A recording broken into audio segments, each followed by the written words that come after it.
So, question for Brandon and question for you too, Gil. Just with Rondo announcing his retirement, what do you miss the most about being in the league? It can be on court, off court, but what do you miss the most about playing in the National Basketball Association? Traveling. The travel? The travel. You missed that? It was fun? Yeah, the travel and then just the schedule. Like the waking up every day, going to the gym, like just the consistency of it, like the lifestyle, hotels, like everything. Like it's like a dream come true. Like, you know, so to play in the NBA is like just the whole nine, the whole process of it. Being around people with the same dream as you since you was little, right? Right? You know, like when you're a little kid and y'all saying, you know, I want to be in the NBA, right? You're in a locker room with people who had the same dream, right? Y'all are going through, for the most part, y'all going through the same problems, right? So, you know, when you're talking about family, when you really think about it, that becomes your actual family, because those are the only people that identify with you from top to bottom, right? If you're going through like highs, you got somebody who can identify with that, right? You know, you're going through lows, there's somebody on the team that's going through the same problem. Divorces, kids, right? Side chicks, right? Somebody blackmailing you, right? You're all going through the same, you're going through the same problem. That's a very broad spectrum. That's what I'm saying, like, but that's what I said. If you one of those dudes that's going through all of it, shit, there's somebody on there, alcoholic, there's a motherfucker on there with you. That's it. Right? It's a lot of shit in that locker. Right? You know, so because you got the same personalities and different, you're like, these are the people you miss. So when you get back to your regular world, there's no one that identifies with you. You're not, what you're going through in life, there's no friend that you're gonna have that understands you. So from your perspective, just how comforting is it knowing that you could be going through some absolutely wild shit and there's somebody on the team who's like, oh, you think that's bad? Fact. Like you be sitting there like, damn, what's going on, man? Goddamn dude, just chick over here talking about she pregnant, dog, man, I don't know what to do. You got three dudes who are like, hey man, I'm going through the same thing, man. Shit, man, just got the same call last week. Man.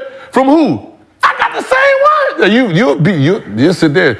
She saying you pregnant. She saying I'm the same thing. Look at this. Now we sitting here trying to figure. Swear to God. No, not we both getting blackmailed. Not in my locker room. But it'd be some I know some blackmail type of stuff that they're trying to get as many players as they possibly can. But we were sitting there doing the same thing, man. Parents, man, my mom over there sitting there asking me for this check, man. Damn, they won't let go.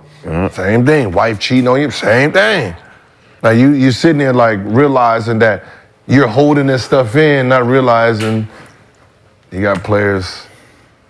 How long did it take y'all both, Brandon, for yourself? How long did it take you to actually get comfortable in the NBA locker room? Obviously, had a different experience than a lot of hoopers going the overseas route, coming back to the league. But when did you feel at ease? Probably like my second year in the league. Okay.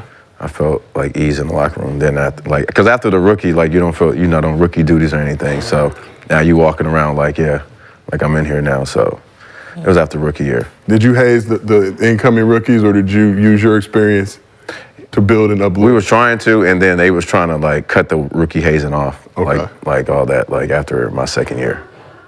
So I don't know, but we didn't have players like that, so it wasn't, it was strict. Oh yeah. Yeah, like we didn't have no funny people. Like it didn't get cracking until Steven Jackson got there. Oh, okay, yeah. See, all you need is one. Yeah, that's what I'm saying. Once Stack Jack got there, then I was like, all right, like. You just need. I had me, Sean. We had Andre Blatch, we had JaVale McGee, we had Nick Young, right? We had about 7. Like when we go into the club, 7, right? To the mall, whatever. Like it was just we had the same personalities, same fun, and yeah. How about the Dub? What? I just got comfortable when I got to LA. Really? To be honest. Really? Mm-hmm. Wow.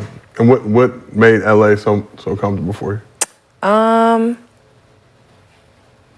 just felt wanted there, which is something that I hadn't felt from any team I'd been on before. And not like in a, like, they didn't like me or fuck with me type of way. Just like, they just knew I wasn't gonna be there very long. And I felt that. So the first time I felt like wanted and like in a place long term has been in LA. So yeah, so I have like my best friendships and relationships with my teammates here. And then even in Chicago, my best friend Diamond we played in Chicago together. So she was my person in Chicago. But even that locker room, like I just kind of was like, I was cut, brought back. So I was never really like, Hey, Lexi, welcome back. see you later. So- See you in a few weeks. When that happens, I mean, it's crazy. How much distrust do you lose in an organization? And obviously, you have to come back, but do you even want to come back at that point after feeling like they don't want you? Yeah, nah. So Chicago, when I got cut the first time, and the second time I got cut was because of like some salary cap stuff. But the first time I got cut, I was like, I'm not going to another team. I will go back to only Chicago because that's where I started, and I knew that they were a contender. But I mentally was very close to just being like, you know what, I'm just going to not play at all this summer. But after that season, you know, I got brought back. Like, I knew I wasn't going back to that team because I was like, nah, I'm good on that. Thanks for the championship, though. Like, Take that I'm ring. not coming back here. Give me that. Your first 2 years, you didn't like sit in the mall for no damn reason? Yeah, the mall. I used to go out all the time. I used to always try to find something to do. It's crazy because, like, what's funny is you have NBA players with millions of dollars in a regular mall, right? And the funny part about it is, think about the time we're at the mall. Yeah, at one. Yeah. There's 1 o'clock, like no 1 or one 2. there. Our idea of what we're gonna go to the mall and look for is not even realistic. We're going to the mall at 1 o'clock, knowing that every working girl is at work. Students are in class. Yeah. So the only thing that's gonna be at For sure. No, like I mean, working girls, people who got jobs, like real working girls. Okay, like, we just wanted to. No. They're at work, like the doctors or lawyers, anything that has anything sensible in life, they're there. The only girls that's gonna be at the mall, strippers waking up, right? Looking for an outfit for later on tonight. Right, those type of girls. Back then would have been like the Insta girls, the black men's magazine type girls at the mall shopping. If we got to see them. Other than that, we just in the mall, just sitting there doing nothing. Yeah. We ain't even shopping like that. So you go to the mall with no shopping? With a black card, ain't using it. Just chilling. Yeah. I didn't go shopping until I started going to like Detroit, because Milwaukee we just had a regular mall. But when I got to Detroit, I was always in the mall. But think about it. Like most of us had a shoe deal. I can't go there and buy. Yeah. Slut out Foot Locker.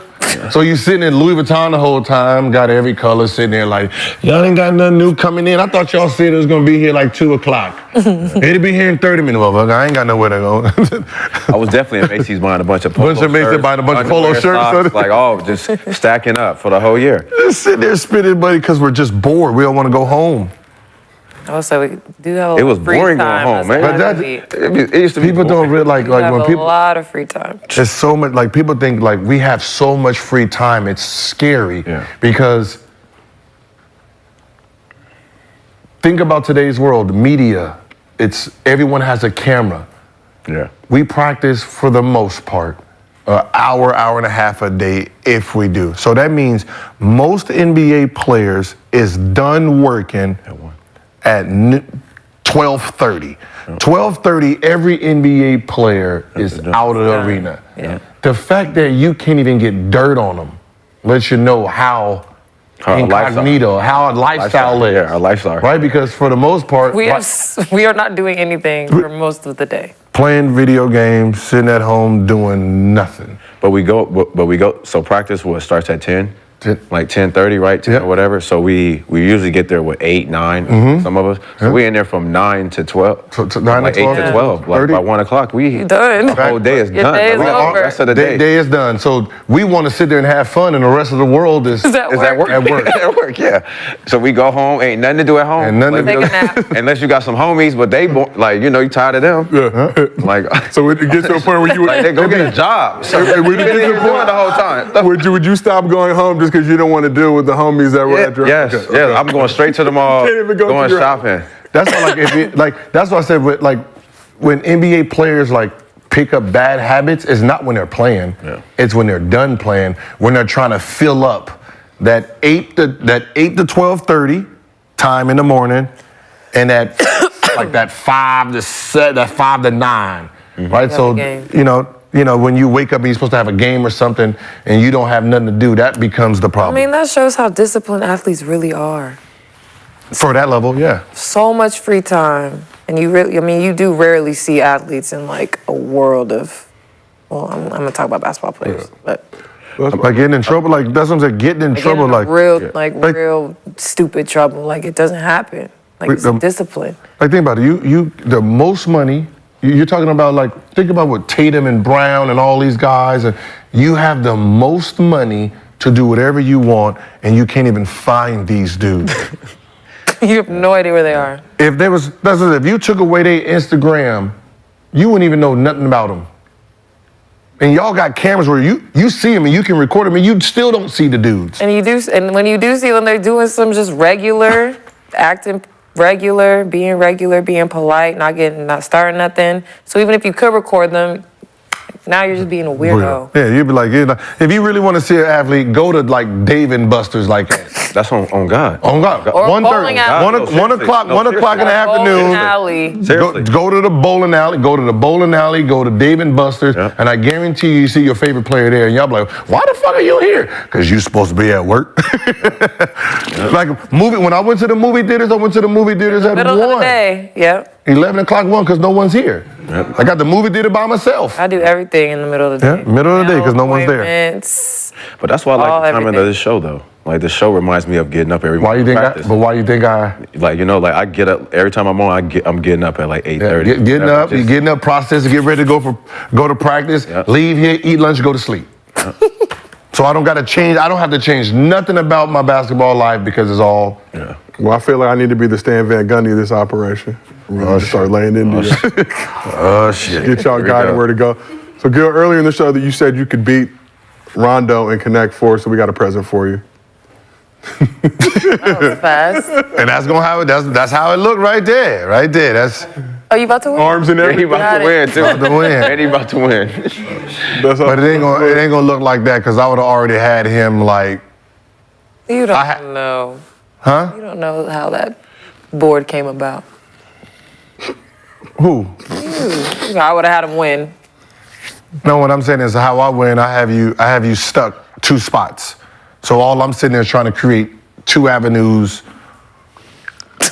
like 2 avenues of winning. So basically, you have to block one, I win one. So I'm always bop bop. You always gonna have 2 ways to win. 2 ways to win. So that's how my strategy is. 2 I ways would like to to win. watch you play tic-tac-toe. You can't cheat that. Do you know what else has 2 ways to win? I can't. I can't. You can't cheat I tic-tac-toe. yes.